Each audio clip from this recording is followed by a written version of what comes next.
Oops. At least now you have some color. You look as faded as his love for you. The red wine hit my chest before I even saw the glass tilt. My stepsister, Caitlin, didn't apologize. She stood there in her custom morning couture, smiling as the dark stains spread across the only black dress I owned. Around us, the chatter of the funeral reception died instantly. Don't just stand there dripping, Giselle, my stepmother, Brenda, snapped from behind her. She shoved a heavy silver tray into my hands. If you're going to look like the help, you might as well act like it. Serve the champagne. Guests are thirsty. Before I tell you exactly how I wiped that smirk off her face forever, drop a comment and let me know where you're listening from and what time it is for you right now. I'd love to know who's part of our community. The kitchen door swung shut behind me, severing the noise of the party like a guillotine. The air in here was cool, sterile, and smelled of lemon polish, the scent of my life for the last 5 years. I walked to the sink, grabbed a bottle of club soda, and started scrubbing the wine stain on my chest. It didn't budge. The red mark sat there like a target. I looked at my reflection in the stainless steel fridge. I am 25 years old. I have a degree in business management that I earned at night while changing Grandpa Arthur's oxygen tanks during the day. But to the people in the other room, I am just Giselle, the inconvenient leftover from a marriage they want to forget. For years, I asked myself the question every victim asks. Why? Why was Brenda so cruel? Why did Caitlin, who had beauty, money, and freedom, feel the need to trip me in hallways and spill wine on my only dress? Was I really that unlovable? Was I really just a burden? I stopped scrubbing. The answer wasn't about me. It never was. It was the parasite's delusion. Grandpa Arthur was the host. Brenda and Caitlin were the parasites. They fed on his money, his status, and his name. But parasites have a deep, instinctual fear of the immune system. They hate anything that reminds them they are not the body itself. I was the immune system. I was the one who trimmed his nails, read him the market reports, and held his hand when the morphine nightmares set in. I was the only one who made him smile without asking for a check afterwards. They didn't hate me because I was incompetent. They hated me because I was the mirror reflecting their own ugliness. Every time Grandpa looked at me with love, it reminded them that their connection to him was purely transactional. To survive that truth, they had to lower me. They had to turn me into the help, so they could feel like the masters. It was a psychological necessity for them. If I was human, they were monsters. So, I couldn't be human. I looked down at the ruined dress. Let them have their delusion for 1 more hour. Let them think this stain defines me. They thought they were breaking me by making me serve them. They didn't realize they were just giving me a front row seat to their own demise. I dried my hands on a dish towel. The lawyer, a nervous junior associate named Timothy, was due to read the will in 10 minutes. I didn't expect money. I didn't expect a house. Grandpa and I had made our peace long before he took his last breath. But I knew one thing for certain. Arthur Sterling never did anything without a plan. I smoothed the front of my stained uniform, lifted the silver tray of champagne flutes, and walked back out into the lion's den. The heavy oak doors of the library were closed, sealing us in with the scent of old paper and greed. The family lawyer, Timothy, sat at the head of the mahogany table, looking like a child wearing his father's suit. He adjusted his glasses, his hands trembling slightly as he picked up the leather-bound document. Brenda sat to his right, already posed like the grieving widow, though her eyes were dry and sharp. Caitlin was scrolling on her phone, bored. I stood near the door, holding my tray, invisible. We are gathered to read the last will and testament of Arthur Sterling, Timothy began, his voice thin. The reading went exactly as they expected. To Caitlin, his beloved granddaughter, he left $5 million in cash, accessible immediately. Caitlin actually yawned, muttered cool, and went back to her phone. $5 million. Dismissed with a yawn. To Brenda, his devoted wife, he left the penthouse in Manhattan and a life estate in this very mansion. That meant she had the right to live here until she died, though she didn't own the deed. Brenda smiled, a satisfied, predatory curl of her lips. It's what he would have wanted. He knew I couldn't bear to leave our home. Our home. She'd spent every winter in street barts complaining about the drafty hallways. And finally, Timothy said, clearing his throat. He looked at me, pity in his eyes. To Giselle. The room went silent. Brenda turned, her gaze locking onto me. Go on, she urged. Let's hear what he left the help. Timothy reached into his briefcase and pulled out a single, thin, yellowed envelope. It was sealed with Scotch tape. It looked like something you'd find in a junk drawer. He slid it across the polished table. He left you this. I walked forward, my legs heavy. I picked up the envelope. It weighed nothing. Brenda snatched it from my hand before I could even look at it. She held it up to the chandelier light, squinting. Then she laughed. It was a harsh, barking sound. It's probably his unpaid medical bills, she crowed. Or maybe a list of chores he forgot to assign you. She tossed it back onto the table like it was contaminated. He knew you were used to being a servant, Giselle. He didn't leave you money because he didn't love you. He knew you wouldn't know what to do with it. You're just not quality. The words didn't cut because they were cruel. They cut because a small, terrified part of me believed them. I looked at the envelope. Was this it? Was this really how he saw me? Just the girl who changed the tanks? The granddaughter who wasn't worth a single dollar of the empire he built? Brenda leaned back, sipping her champagne. Don't look so tragic. We'll let you stay in the servants' quarters for a few weeks. Until you find a shelter. The pain in my chest was so sharp I couldn't breathe. It wasn't about the money. I would have lived in a cardboard box if it meant I had his love. But this silence from the grave felt like a rejection so total it threatened to erase me. Let me get rid of that for you, Brenda said, her voice smooth as oil.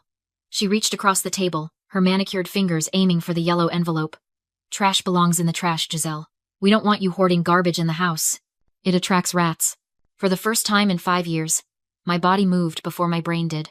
I snatched the envelope off the mahogany surface with a speed that startled us both. My chair screeched against the floorboards as I stood up. Don't touch it, I said. My voice was low, shaking, but it didn't sound like the obedient servant anymore. It sounded like a warning. Brenda recoiled, her hand hovering in midair. Excuse me? Did you just raise your voice at me in my own house? I'm leaving, I said. I didn't wait for permission. I turned and walked out of the library, clutching the thin paper square to my chest like it was a shield. Behind me, I heard Caitlin snicker. Let her go, Mom. She probably wants to go cry in the pantry. She wasn't wrong about the location, but she was wrong about the tears. I didn't go to my room. I went to the butler's pantry, a narrow, windowless room between the kitchen and the dining hall where I had spent thousands of hours polishing silver. It was the only place in this sprawling mansion that felt safe. I locked the door. My hands were trembling so hard I almost ripped the paper as I broke the seal. I slid the contents out onto the cold granite counter. It wasn't a bill. It wasn't a list of chores. It was a single, white index card. On it, in ink that looked like it had been pressed down hard, were 10 digits. A phone number. And below that, a single sentence in Grandpa Arthur's unmistakable, jagged handwriting. Call when the wolves show their teeth. I stared at the words. The breath left my lungs in a rush. He knew. He knew exactly what they would do. He knew Brenda would mock me. He knew Caitlin would try to erase me. He hadn't left me this envelope as a final insult. He had left it as a weapon. He hadn't abandoned me. He had armed me. I pulled my phone from my apron pocket. The screen was cracked. Caitlin had accidentally knocked it off a table last week, but it still worked. I dialed the number. It rang once. Sterling Legal. A voice answered. It wasn't Timothy, the nervous junior associate in the library. This voice was deep, gravelly, and commanded instant respect. It was the voice of a man who ate sharks for breakfast. I knew that voice. It was Mr. Sterling, the chief legal counsel for the entire Sterling Empire. He was Grandpa's oldest friend, and the most feared litigator in the state. Brenda had been trying to get a meeting with him for months, but he never returned her calls. Hello? I whispered. This is Giselle. There was a pause on the other end. A heavy, significant silence. I know who it is, Mr. Sterling said. His tone wasn't dismissive. It was deferential. I have the security team on standby, and the transfer documents are on my desk. I've been waiting for your call, Madam Chairwoman. The world tilted on its axis. Madam Chairwoman, what did you just call me? The deed to the estate and the controlling shares of the Sterling Group were transferred into a blind trust 6 months ago, he said, speaking quickly and clearly. You are the sole beneficiary and the executing officer of that trust. You own the company. You own the assets. And most importantly, Giselle, you own the house you're standing in. I looked at the door of the pantry. On the other side, Brenda was drinking champagne that belonged to me, sitting in a chair that belonged to me, celebrating a victory that didn't exist. Are you ready to take your seat at the head of the table? Mr. Sterling asked. I wiped the last tear from my cheek. It was the last tear I would ever shed for those people. Yes, I said. I'm ready. Come in. I pushed the pantry door open and stepped back into the hallway. My reflection in the hallway mirror caught my eye. I was still wearing the maid's uniform. I still had the wine stain on my chest.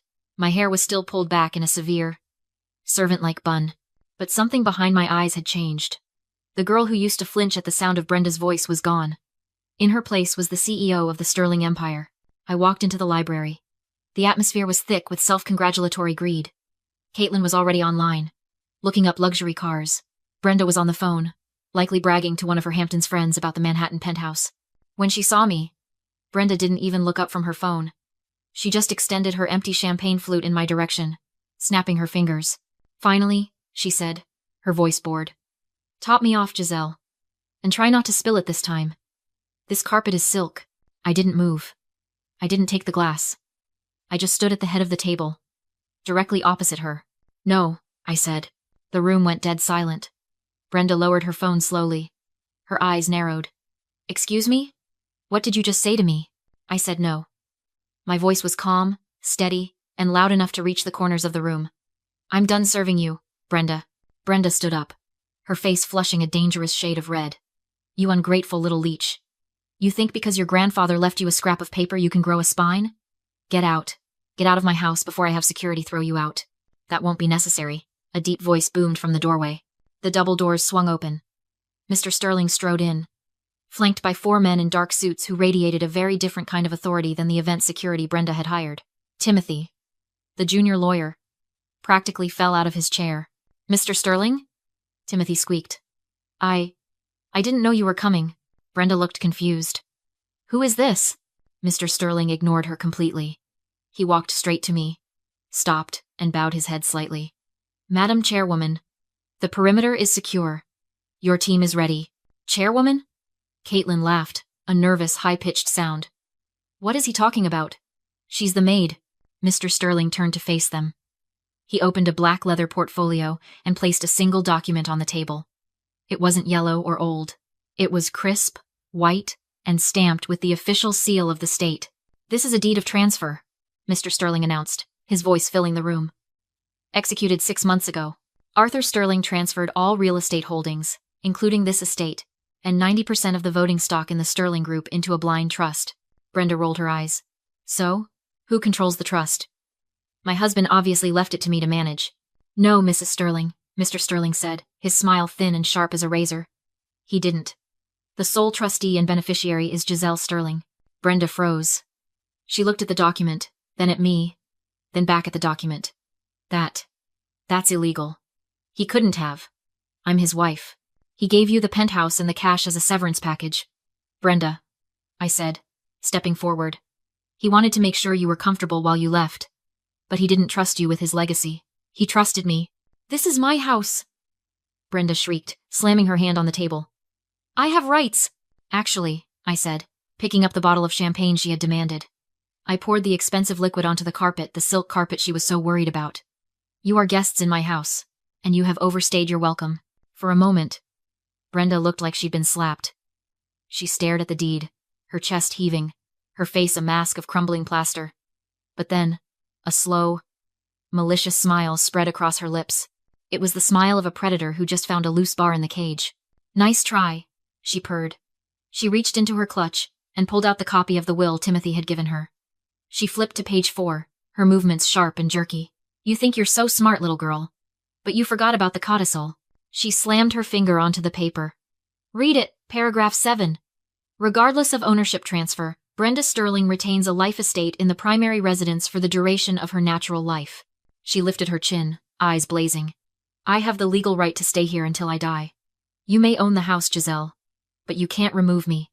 I'll live here and make your life hell." Mr. Sterling only nodded. She was right on paper. The life estate meant Grandpa had promised she'd never be homeless, and she planned to weaponize that mercy. Brenda screamed at security to leave, claiming we were the intruders. For a moment, she had won.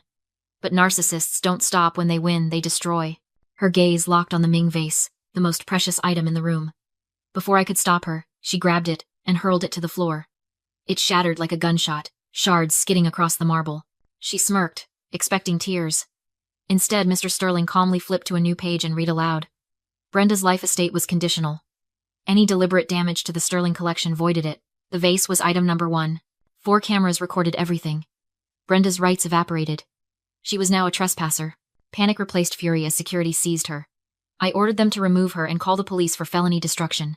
She fought, screaming she owned the house, but it was over. Caitlin bolted. The doors slammed, and peace dropped into the room like cleansing air. Sterling finalized the transfer. When they left, I sifted through the broken ceramic and found a hidden Polaroid grandpa holding me as a baby. with a message on the back. My greatest treasure. Tears came not from loss, but release. Grandpa hadn't left me a vase, he left me proof of love and belonging. I poured out Brenda's champagne, lifted a glass of water to the moon, and whispered, "To us, Grandpa," and to trash taking itself out. Freedom tasted cold and clean,